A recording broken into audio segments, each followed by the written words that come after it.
Assalomu alaykum gruppadagilar.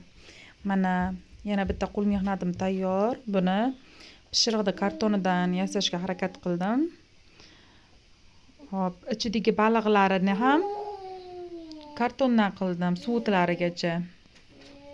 Ko'rishlaring mumkin. Haqiqiy qo'l mehnati. Qo'lda yasalgan hammasi. Ichidagi toshlarini, zarangli toshlarini pistani po'chog'idan foydalandim.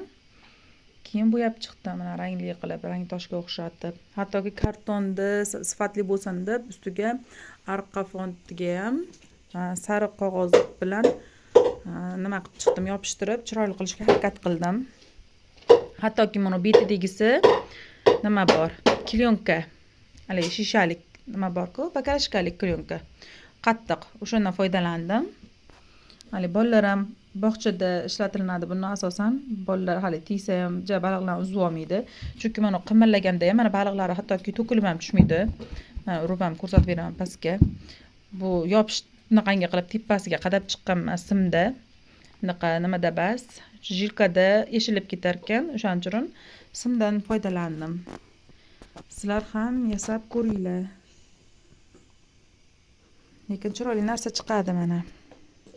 Ko'rgan odam hayratlanadi ko'rib.